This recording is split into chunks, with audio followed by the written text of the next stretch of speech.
اعوذ باللہ من الشیطان الرجیم بسم اللہ الرحمن الرحیم۔ ابتدا ہے اللہ رب العزت کے بابرکت نام سے۔ ہم آج Urdu as a first language 3247 اس کے حوالے سے کچھ اہم باتیں کریں گے۔ Some important information and tips for candidates. ہم یہ دیکھیں گے کہ Urdu as a first language اگر کوئی کینڈیڈیٹ اس میں اپیئر ہوتا ہے تو اسے کن باتوں کا خیال رکھنا چاہیے، خاص طور پر جو حال ہی میں ایگزام ہونے والے ہیں مئی جون 2023، اس میں کون کون سے ٹاپکس اہم ہیں اور کن باتوں کا اہم جو خیال رکھا جانا چاہیے وہ ہم انشاءاللہ تفصیل سے دیکھیں گے۔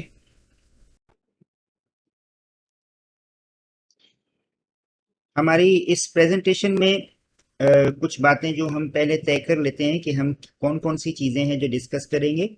سب سے پہلی بات، Y choose Urdu 3247 syllabus.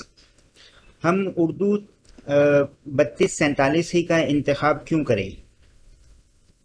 Important tips for P1 یعنی پیپر 1 کے حوالے سے کچھ خاص باتیں، امپورٹنٹ ٹپس فار P2 یعنی پیپر 2 کے حوالے سے کچھ خاص باتیں، جنرل ایڈوائسز اور کچھ ایسی اصلاحات اور کچھ ایسے عام مفید مشورے جو کسی بھی کینڈیڈیٹ کے لیے جو کیمبرج میں اپیئر ہو رہا ہے مفید ثابت ہو سکتے ہیں، وہ ہم انشاءاللہ ڈسکس کرتے ہیں۔ ہم بلا تاخیر آگے چلتے ہیں۔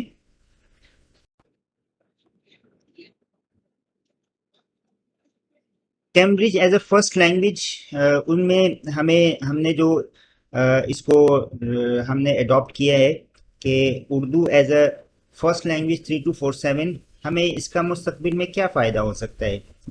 تو یہ جو نصاب بنایا گیا ہے اور اس کا فائدہ یہ ہو سکتا ہے کہ یہ نصاب آپ کو مختلف مواد اور عصری وسائل کے ساتھ ساتھ کام کرنے کے ذریعے اپنی زبان کی مہارت کو مستحکم کرنے اور اپنی زبان کی حد اور اظہار کو بڑھانے کے مواقع فراہم کرتا ہے۔ یہ نصاب آپ کو اردو کا استعمال کرتے ہوئے مزید مطالعہ یا ملازمت کے لیے درکار ضروری مہارتوں اور زبان سے آراستہ کرنے کے لیے بنایا گیا ہے۔ کیمبرج اردو 3247 کا نصاب پہلی زبان کے طور پر یعنی ایز اے فرسٹ لینگویج آپ کو پر اعتماد، ذمہ دار، عکاس، اختراعی اور مصروف رہنے کی ترغیب دیتا ہے۔ آپ کو پر اعتماد، ذمہ دار، عکاس، اختراعی اور مصروف رہنے کی ترغیب دیتا ہے۔ یہ نصاب اصل میں بنایا ہی اس اعتبار سے اور ان لوگوں کے لیے ہے کہ جو اردو زبان پر مہارت بھی رکھتے ہوں اور اس کے ساتھ ساتھ وہ اس سے اپنے مستقبل میں ایک خاص انداز میں فائدہ حاصل کر سکیں، کیونکہ اس میں ڈرامے ہیں اور اس میں شاعری ہے اور اس میں سفرنامے ہیں اور اس میں افسانے وغیرہ ہیں جو ہماری جو پریکٹیکل لائف ہے اس کی عکاسی کر رہے ہوتے ہیں، اور اس میں تبصرے اور تجزیے بھی شامل ہوتے ہیں۔ تو اس لیے جو ہے ایسے طلباء جو کہ اردو کو اپنے مستقبل میں ایک اچھے انداز میں استعمال کرنا چاہتے ہیں تو ان کے لیے یہ Urdu as a first language 3247 بہت جو ہے وہ ہیلپ فل ثابت ہو سکتی ہے۔ ہم بلا تاخیر آگے چلتے ہیں۔ اس میں پیپر 1 جو ہے پرچہ اول، وہ آپ کا 50 نمبر کا پیپر ہوتا ہے اور اس کا دورانیہ 1.5 گھنٹے ہوتا ہے، اور اس میں 2 عنوانات ہوتے ہیں، صرف ایک تفہیم ہوتی ہے اور مضمون نویسی ہوتی ہے۔ تفہیم بھی 25 نمبر کی ہوتی ہے اور مضمون نویسی بھی جو ہے وہ 25 نمبر کی ہوتی ہے۔ البتہ اس میں مضمون میں جو ہے وہ 4 اقسام کے مضمون دیے ہوتے ہیں۔ پہلے نمبر پر دلیل کے لحاظ سے مضمون، بحث کے لحاظ سے، تفصیل کے لحاظ سے اور بیان کے لحاظ سے۔ ہم عموماً طلباء کو جو ہے وہ تفصیل اور بیان کے لحاظ سے پریفر کرتے ہیں، کیونکہ ان چاروں میں آپ کے پاس چوائس ہوتی ہے، کوئی ان میں سے کسی ایک پر آپ نے لکھنا ہوتا ہے۔ اور وہ دلیل کے لحاظ سے اگر ہوتا ہے تو وہ کوئی آپ کو جو ہے وہ کوئی نہ کوئی انہوں نے عنوان دیا ہوا ہوتا ہے کہ دلائل سے ثابت کریں. بحث کے لحاظ سے ہوتا ہے تو بحث کے لحاظ سے کوئی نہ کوئی انہوں نے وہ عنوان دیا ہوتا ہے. تفصیل کے لحاظ سے ہوتا ہے تو اس میں بھی کوئی نہ کوئی واقعہ، اور بیان کے لحاظ سے اس میں بھی کوئی نہ کوئی واقعہ کہانی کے انداز میں. یہ باتیں اس میں ہوتی ہیں، اور اس کا جو مخصوص طریقہ کار ہے وہ کلاس میں کافی تفصیل سے سمجھایا جا چکا ہے. آ، یہ ایک چونکہ ریویو ہے تو ان میں آپ نے کن باتوں کا خیال رکھنا ہے یہ ہم آگے دیکھتے ہیں. تفہیم. تفہیم جب آپ کے پاس آتی ہے تو آپ نے دیکھنا ہے تفہیم اقتباس کا غور سے مطالعہ کیا جائے.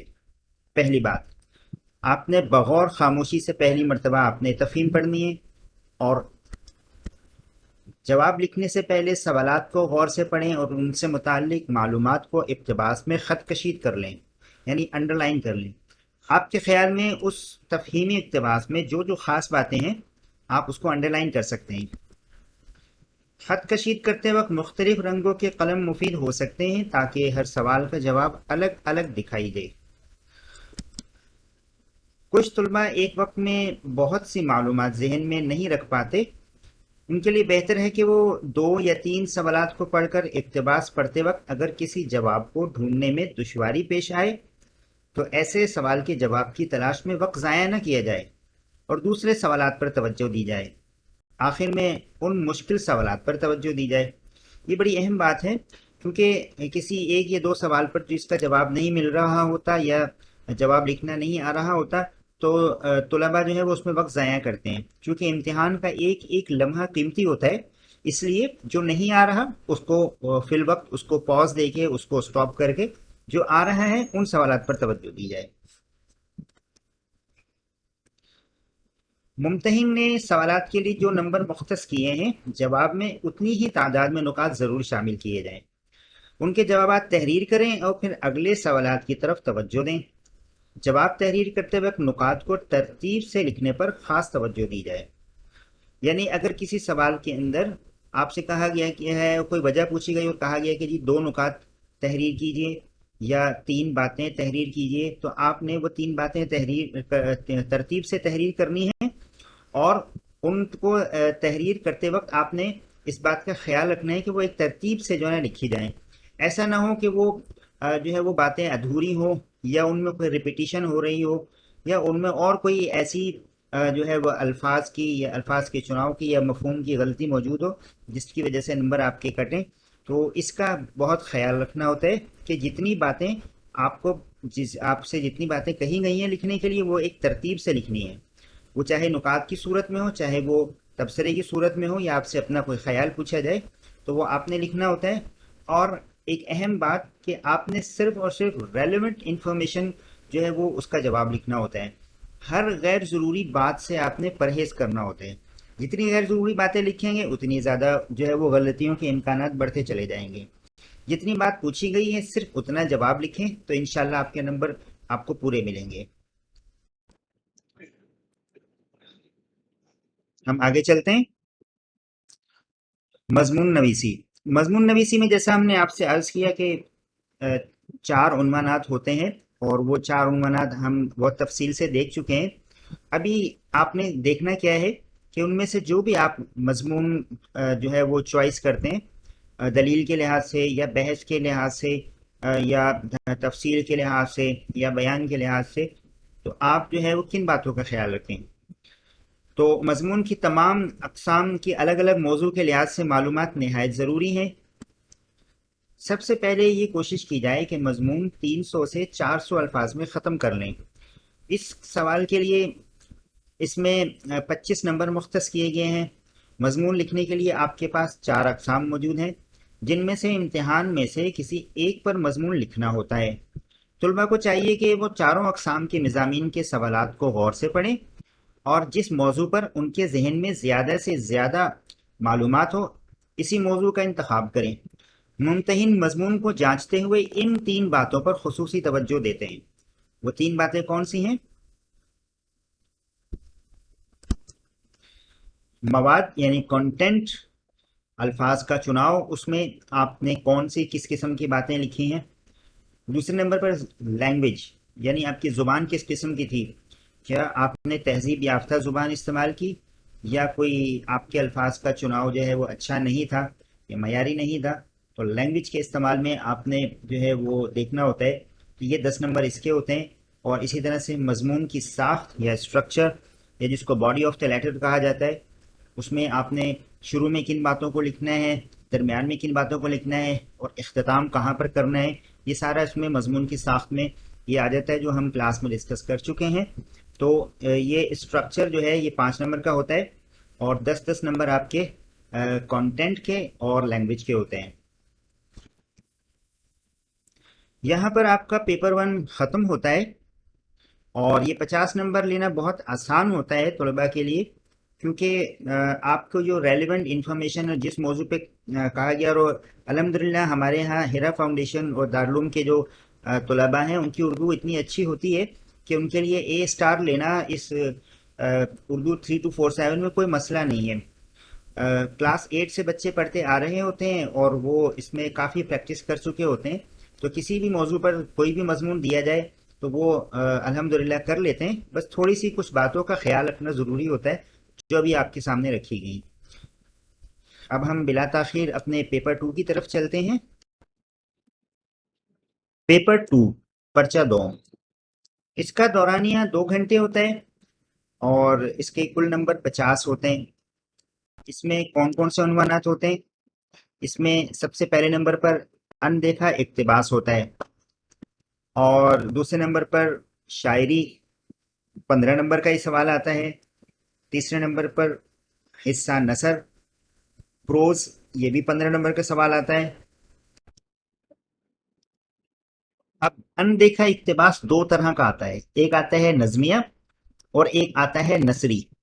نظمیہ یعنی شاعری کی صورت میں اگر اقتباس آتا ہے تو اس میں آپ کن باتوں کا خیال رکھ سکتے ہیں۔ یہ ایک اندازہ ہے کہ آپ کی کتاب میں جو ہے وہ نذیر اکبر آبادی کی نظمیں ہیں، تو اس میں روٹی ہے، آدمی نامہ، برسات کی بہاریں، یہ آپ دیکھ سکتے ہیں، یا ان سے کچھ ملتے جلتے ٹاپکس شاید آ سکتے ہیں، یہ ایک اندازہ ہے۔ علامہ اقبال کی نظم ہے جیسے شکوہ جواب شکوہ، جاوید نامہ، یا جیسے آپ کو کلاس میں کروایا گیا تھا، دیار عشق میں اپنا مقام پیدا کر، نیا زمانہ نئی صبح و شام پیدا کر۔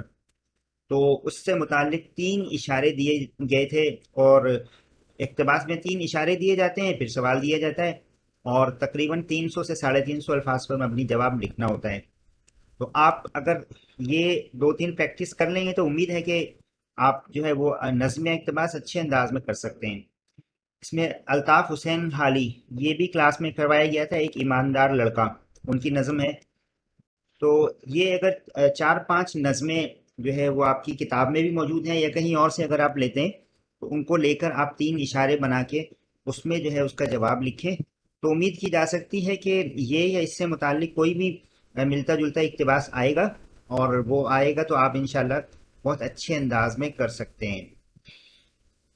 اچھا، اب اگر اقتباس آتا ہے نثری، یعنی نثر کی صورت میں، تو اس میں آپ ایک اندازہ ہے، یہ سعادت حسن منٹو کا ایک سبق ہے، ٹوبا ٹیک سنگھ، یا سر سید احمد خان کی تحریریں ہیں، یا کرشن چندر کے جو ہے نا وہ ڈرامے وغیرہ ہیں اور افسانے ہیں، تو یہ آپ دیکھ لیں، یا اور آپ جو ہے وہ کہیں اور سے کوئی بھی جو ہے نا وہ جو ہم مشہور مصنفین ہیں ان کی تحریریں دیکھ کے آپ جو ہے وہ پڑھیں اور ان کا جواب بنائیں۔